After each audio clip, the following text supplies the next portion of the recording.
నమస్తే ఫ్రెండ్స్, నేను మీ Shravani Harsha. Welcome back to our channel. ఇవాళ మన కథ గోస్తని. రచించిన వారు హేమమాలిని గారు.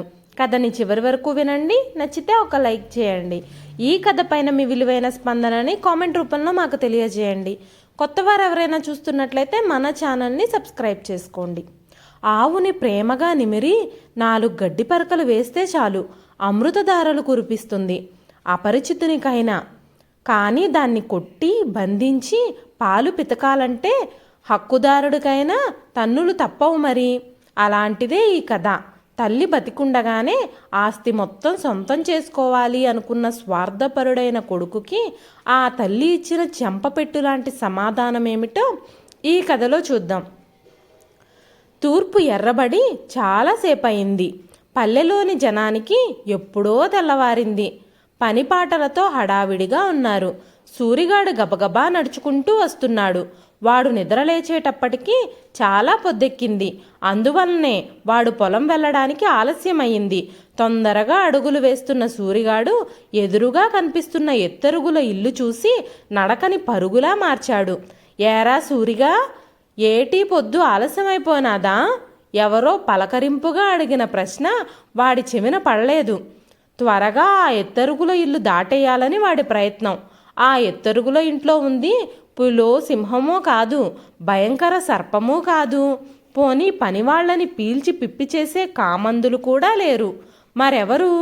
గోదావరమ్మ. అవును, గోదావరమ్మే. ఒరే సూరిగా! కంచుకంట లాంటి కంఠం వినిపించింది. వాడిలో నిస్సత్తువ ఆవరించింది. ఇక తప్పించుకోవడానికి వీల్లేదు. అమ్మగారు చూసేశారు. ఇక తప్పేది లేదని మెల్లగా నడుచుకుంటూ ఎత్తరుగుల ఇంటి వద్దకు వెళ్ళాడు. దండాలమ్మగారు! ఏటమ్మా పిలిచారు? చేతులు కట్టుకొని ప్రశ్నించాడు. యారా, ఇంటివైపు కూడా చూడకుండా పోతున్నావు? ప్రశ్నించిందామె. మరే అది ఉదయాన్నే తెలివి రాలేదమ్మా. పొలం వెళ్ళడానికి ఆలస్యమైపోనాది. వెళ్ళిపోతున్నానమ్మా, నసిగాడు సూరిగాడు. సర్లే గాని నీ పెళ్ళాం పురిటికెళ్ళింది కదూ, వండుకొని తింటున్నావా లేదా? తింటున్నానండమ్మా. ఈ పూట సద్దన్నం తిన్నావా, లేక కడుపు మార్చుకొని పొలానికి పరిగెడుతున్నావా? గోదారమ్మ వేసిన ప్రశ్నకి సంకట స్థితిలో పడ్డాడు సూరిగాడు. తిన్నాను అంటే ఏం తిన్నావు, ఎప్పుడు తిన్నావు, నువ్వు వండుకున్నావా, ఎలా వండావు, ఇలాంటి ప్రశ్నలు వేస్తారు. తినలేదంటే ఏదో ఒకటి తినడానికి పెట్టి కడుపు నిండే వరకు ఒప్పుకోరు. ఎట్టాగబ్బా? సూరిగాడిలో ఆలోచనలు. ఏరా మాట్లాడవు? గద్దించినట్టు అడిగింది ఆవిడ. కడుపులో కొంచెం గడబిడగా ఉందమ్మా, ఏటీ తినాలని లేదు, నీళ్లు నములుతూ చెప్పాడు. అది సంగతి. అందుకే నీ మొహం వాడిపోయింది. రా కూర్చో, వేడిగా ఆవిరికుడుం చేశాను, తిని వెళదు గాని. వద్దండమ్మా, చెప్పాగా కడుపులో బాగోలేదని. చెప్పబోతున్న వాడి మాటలు వినకుండానే లోపలికి వెళ్ళి అరిటాకులో పెద్ద కుడుము కారప్పొడి వేసుకొచ్చింది ఆవిడ.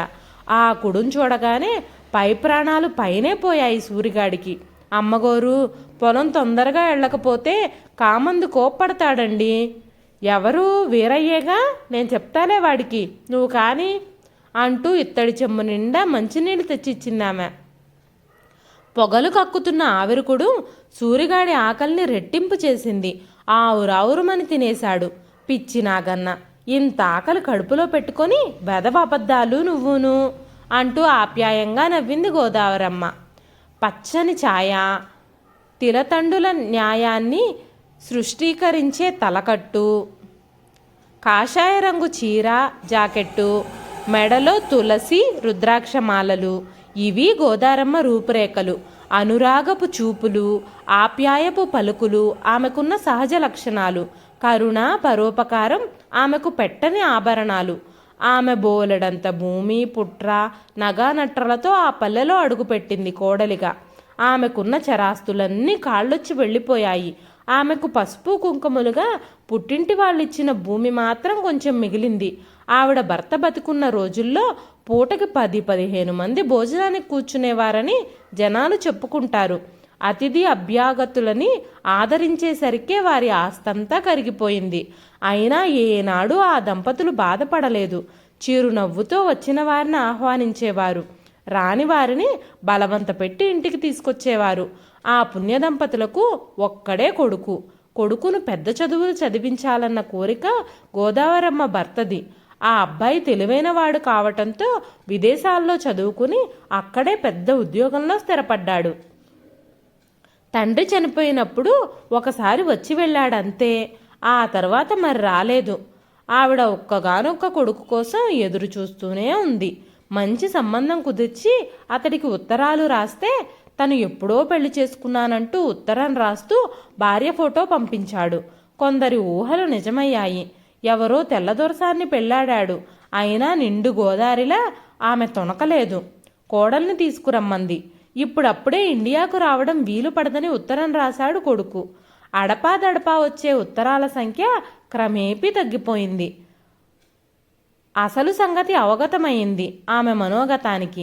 తన కొడుకు విదేశాలిచ్చే విలాసాలలో పడి చిన్నప్పుడు పంతులుగారు నేర్పిన జననీ జన్మభూమిచ్చ శ్లోకాన్ని విస్మరించాడని ఆమె గ్రహించుకుంది. తన కడుపున పుట్టిన బిడ్డ ఒక్కడే. అయితేనేం, భగవంతుడు నవమాసాలు మోసే కష్టం లేకుండా, ప్రసవ వేదన తెలియకుండానే ఊరందరినీ తన బిడ్డలుగా ఇచ్చాడు అనుకుంది గోదావరమ్మ.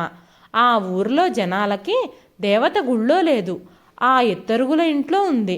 ఆమె అతి ప్రేమ భరించలేక తప్పించుకుపోదామని చూసే సూరిగాడి లాంటి వాళ్ళని ఆమె ప్రేమాస్పదమైన పలుకులతో కట్టిపడేస్తుంది. ఆ పల్లెలో ఎవరింట్లో ఏ శుభకార్యమైనా ఆవిడే పసుపు దంచాలి. నేను ముత్తైదువును కానర్రా అని ఆమె గోల పెడుతున్నా ఎవ్వరూ వినరు. అనుకోని అశుభానికైనా తొలి సానుభూతి వాక్యాలు ఆమెవే. కష్టానికి సుఖానికి అందరికీ అన్నింటికీ గోదావరమ్మే ఆ ఊర్లో. చిన్నరాయుడు గారింట్లో సీమంతమైనా, మునసూబు గారింట్లో ముద్ద కుడుముల పేరంటానికైనా, ప్రెసిడెంట్ గారింట్లో పెళ్ళైనా, సర్పంచ్ కూతురు సమర్థాడినా అన్నింటికీ ఆవిడే స్వయంగా మిఠాయిలు తయారు చేయాలి. ఎవరైనా ఏ శుభవార్త తీసుకొచ్చినా వాళ్ళని వట్టినే పోనిచ్చేది కాదు. ధాన్యమో కందులో పళ్ళు కూరగాయలు ఏవో ఒకటి ఇచ్చిగాని పంపేది కాదు. వీధిలో ఆడుకునే పిల్లల కోసం జంతికలు, చెగోడీలు, చెక్కిలాలు, కారకజ్జం ఇలాంటి చిరుతిండ్లు చేసి ఉట్లలోని క్యారేజీల్లో దాచేది. అటుగా పోతున్న పిల్లల్ని పిలిచి ఏవో ఒకటి చేతిలో పెడితే కానీ ఆవిడికి తృప్తిగా ఉండదు. ఉక్కులాంటి శరీరం ఆమెది. ఒక్క మాటలో చెప్పాలంటే ఆవిడ లేని ఆ పల్లెను ఊహించలేరెవ్వరు.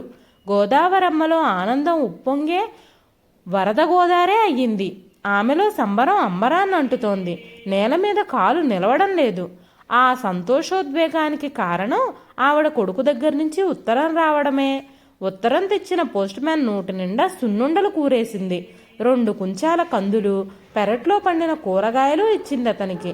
అతి మంచితనం కూడా చాలా కష్టం, భరించలేను సుమా అనుకుంటూ పోయాడతను. తనేదో ఫ్యాక్టరీ పెట్టాలనుకుంటున్నట్టు, అందు నిమిత్తమై వస్తున్నట్టుగా రాశాడతను ఉత్తరం. ఏదైతేనేం, ఫ్యాక్టరీ పెట్టే మాట అయితే దాన్ని చూసుకుంటూ కొడుకు ఇక్కడే తన కళ్ళ ముందే ఉండబోతున్నాడన్న ఆలోచనే ఆమెకు అంతులేని ఆనందాన్నిస్తోంది. ఆమె కళ్ళు వెలిగించని దీపాలయ్యాయి. మనసు పురివిప్పిన నెమలే అయ్యింది. కొడుకు రాబోయే సమయం కోసం ఎదురు తెన్నెలు చూస్తోందామె.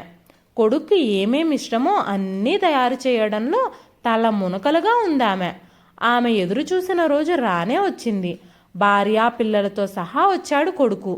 తన తల్లి మనసు రెక్కలొచ్చిన విహంగంలా విహరిస్తోంది. కొడుకు కూడా అన్ని రోజులు ఆమెను వదిలేసి ఉన్నందుకు ఎంతో నొచ్చుకున్నాడు. కోడలికి ఈ పల్లె వాతావరణం నచ్చలేదు. అంటీ ముట్టనట్టుగా ప్రవర్తిస్తోంది. తనను చూడ్డానికి వచ్చే జనాన్ని చూసి ముఖం చిట్లించింది. కొడుకు కోడలు కూడా సున్నితంగా తినడం ఆమెకు బాధ కలిగించిన మనవలు తాను చేసిన తినుబండారాలని ఆసక్తిగా తినడం ఆమెకు తృప్తినిచ్చింది. పగలంతా తల్లి దగ్గర కూర్చొని తన చిన్ననాటి కబుర్లన్నీ గుర్తు చేసుకున్నాడు. కొడుకు విదేశీ మోజులో పడి తనని విస్మరించలేదన్న ఆత్మసంతృప్తి ఆమెను నిలువెల్లా కమ్మేసింది. రాత్రి భోజనం చేశాక మంచం మీద తల్లి పక్కనే పడుకొని మాట్లాడనారంభించాడు. అమ్మా, నేను విదేశాల్లో చాలా డబ్బు సంపాదించాను. ఆ డబ్బుతో ఇక్కడ ఒక ఫ్యాక్టరీ పెట్టాలనుకుంటున్నాను. చాలా సంతోషం నాయనా. నువ్వింత అభివృద్ధిలోకి రావడం చూసే అదృష్టం ఆయనకు లేకపోయింది. కంటతడి పెట్టింది గోదావరమ్మ. ఆ పెట్టేదేదో దూరంగా ఎందుకు, మనూరులోనే పెడదామనే ఉద్దేశం కలిగింది నాకు. మంచిదే నాయనా, ఊరు బాగుపడుతుంది. దానికోసం స్థలం ఎక్కడుందా అని ఆలోచిస్తున్నానమ్మా. ఊరి చివర ఏమైనా ఉన్నాయేమో కనుక్కుందాం. లేదా ఎక్కడో ఎందుకమ్మా, మనవే ఉన్నాయిగా. నసిగాడతడు. ఏమిట్రా నువ్వనేది? అర్థం కాలేదామెకి. మన పొలాలున్నాయి కదమ్మా, వాటి స్థానంలో ఫ్యాక్టరీ కడదామని అనుకుంటున్నాను. అతని మనసులోని మాట స్పష్టమైంది. ఒక్కసారిగా మాన్పడిపోయింది గోదావరమ్మ. అవేవి బీడు భూములు కావురా, మంచి ఫలసాయం వచ్చే స్థలాలు, మెల్లిగా చెప్పింది. నిజమేనమ్మా, కానీ ఈ రోజుల్లో వ్యవసాయం ఏమాత్రం లాభాన్నివ్వడం లేదు. ప్రపంచమంతా కంప్యూటర్ల వైపు పరిగెడుతూ ఉంటే ఇంకా వ్యవసాయాలు ఎందుకమ్మా? ఇక్కడ ఫ్యాక్టరీ కట్టించి నా ఫ్రెండ్స్కి అప్పచెప్పి నిన్ను కూడా మాతో అమెరికాకి తీసుకెళ్ళిపోదామనుకుంటున్నాను ఖచ్చితంగా అన్నాడు. దెబ్బ మీద దెబ్బ నిర్గాంతపోయింది గోదావరమ్మ. అదేంట్రా కన్నా, నువ్వు శాశ్వతంగా ఇక్కడ ఉండడానికి వచ్చావని నేను ఆశపడ్డాను. ఆవేదన వ్యక్తం చేసిందామె. ఇక్కడ ఏముందమ్మా, పూర్ కంట్రీ. అమెరికాలో నాకు సొంత ఇల్లు, కారు అన్నీ ఉన్నాయి. అంతకు మించి విలాసవంతమైన జీవితం ఉంది. అవన్నీ ఇక్కడ ఎలా దొరుకుతాయి? ఇక్కడ పుట్టి పెరిగిన నాకే ఈ వాతావరణం ఇంత రోతగా ఉంటే అక్కడ సంస్కృతి అడుగడుగునా జీర్ణించుకున్న డాలీ పిల్లలు ఎలా ఉండగలరు? ప్రశ్నించాడు అతడు. గోదావరమ్మకు విషయం అర్థమైంది. తను రాలిపోయే ఆకులాంటిది. అందుకే తను బతికుండగానే తన పేరు మీదున్న భూమి, ఇల్లు అతడికి అనుకూలంగా మార్చుకుందామని వచ్చాడు. అంతేకాని తనపై ప్రేమతో కాదు. ఆమె మనసు అట్టుడికిపోతోంది. కన్నా, నీకు విదేశాలిచ్చే డబ్బు జబ్బు నరనరాన పట్టి పీడిస్తోంది. నువ్వు నా మీద ప్రేమతో వచ్చావని మురిసిపోయాను. కానీ నువ్వక్కడ ఎక్కువగా సంపాదించిన డబ్బు ఇక్కడ ఖర్చు చేయాలని వచ్చావు. నువ్వు చెప్పిన దానికి నేను అంగీకరించలేను. నేను బ్రతికుండగా ఈ ఊరు వదిలి రాలేను. అమ్మా, మూర్ఖంగా ఆలోచిస్తావేం? నీకు నేను తప్ప ఎవరున్నారు? ఇక్కడ వ్యవహారాలన్నీ చూసుకొని నువ్వు నాతో వచ్చి తీరాల్సిందే గట్టిగా అరిచాడు. చదువు కోసమని అమెరికా వెళ్ళిన నువ్వు అక్కడే పెళ్లి చేసుకుని పిల్లల్ని కన్నావు. అప్పుడు గుర్తు రాలేదా నాన్న, ఈ అమ్మకి ఇంకెవ్వరూ లేరని? కానీ నువ్వు అనుకుంటున్నట్టు నాకెవ్వరూ లేకపోలేదు. ఈ పల్లెలోని జనమంతా నా వాళ్లేరా. పైవాళ్ళు మన వాళ్ళవుతారా? కోపం ప్రతిధ్వనించింది అతని గొంతులో. మీ నాన్నగారి అనారోగ్యమప్పుడు, ఆయన అంత్యక్రియలప్పుడు వీళ్లేరా నన్ను ఆదుకుంది. ఆ పల్లె జనాల మీద అంతులేని వాత్సల్యం ప్రకటితమైంది ఆమె మాటల్లో. సరే, నీ మొండివాదన అలాగే కానీ నీకు 1 ఎకరం పొలం ఉంచుకొని మిగిలింది నాకు ఇచ్చెయ్యి. ఉండడానికి ఎలాగూ ఇల్లుంది. అయినా నీ తర్వాత ఎలాగూ నాకే కదా, అసహనంగా అన్నాడు. ఒరేయ్, ఇది పిత్రార్జితం కాదు. మా పుట్టింటి వాళ్ళు నాకు పసుపు కుంకుమలుగా ఇచ్చింది. మన డబ్బంతా అయిపోయినప్పుడు కూడా మీ నాన్నగారు దీన్ని అమ్మడానికి ఇష్టపడలేదు. ఆనాటి నుంచి ఈనాటి వరకు ఎందరికో అన్నం పెడుతూ వచ్చిన భూమి అది. నువ్వు ఇక్కడ ఉండి అనుభవించు. నీతో పాటు నలుగురికి అన్నం పెట్టు. అంతేకాని అన్నపూర్ణని నాశనం చేస్తానంటే నేనివ్వను, కరాఖండిగా చెప్పేసిందామె. నీకు తలకొరివి పెట్టాల్సిన వాణ్ణి నేనేనని మర్చిపోతున్నావు. నువ్వు నా దగ్గర లేకుండా నేను చచ్చాక అంత దూరం నుంచి వచ్చి తలకొరివి పెడతావనే ఆశ నాకు లేదురా. అంతే పంతంగా అంది గోదావరమ్మ. సరే, ఈ రోజు నుంచి నీకు నాకు సంబంధం లేదు అంటూ అప్పటికప్పుడు ప్రయాణమై భార్యాపిల్లల్ని తీసుకుని వెళ్ళిపోయాడు. గోదావరమ్మ హృదయాన్ని ఎవరో తడిబట్టని పిండుతున్నంత గట్టిగా నలిపేసినట్టయింది. అవ్యక్తమైన ఆవేదన ఆమెను ఆవహించింది. తెల్లవారేసరికి గోదావరమ్మ కన్ను మూసిందన్న వార్త విని పల్లంతా శోకసంద్రంలో మునిగిపోయింది. ఆ ఊరిలోని ప్రజలే కాక పక్క ఊళ్ళ నుంచి కూడా జనాలు తండోపతండాలుగా రాసాగారు. వారి దుఃఖానికి అంతులేదు. తమకు సంబంధించిన మనిషిని పోగొట్టుకున్నట్టు ఏడుస్తున్నారు ప్రతి ఒక్కరూ. ఆమె పడుకునే మంచం పక్కన బల్ల మీద ఒక ఉత్తరం కనిపించింది. వణికే చేతులతో సూరిగాడు దాన్ని తెచ్చాడు. ఈ పల్లెలోని వారందరికీ నా ఆశీస్సులు. ఈ ఊరికి నాకు రుణం తీరిపోయిందేమోనర్రా. బాధపడొద్దు. నేను మనిషిని ఉండనే కాని మనసు మీ చుట్టూ తిరగక ఇంకెక్కడికి పోతుందర్రా. నా ఇల్లు ఒక బడిగా మారితే పైలోకం నుంచే చూసి ఆనందించాలనుంది. ఆ బడిలో మాస్టారు పాఠాలు చెబుతూ ఉంటే మన ఊరిలోని పిల్లలందరూ నేర్చుకుంటున్న దృశ్యం అప్పుడే నా కళ్ళ ముందు కనిపిస్తోంది. పాపం ఆ మాస్టారు కూడా బతకాలి కదర్రా. అందుకే నా భూమి మీద వచ్చే ఆదాయంతో అతనికి భృతి ఏర్పరచండి. నా పొలంలో పండే పంటంతా ఊర్లోని పేదలకు పంచండి.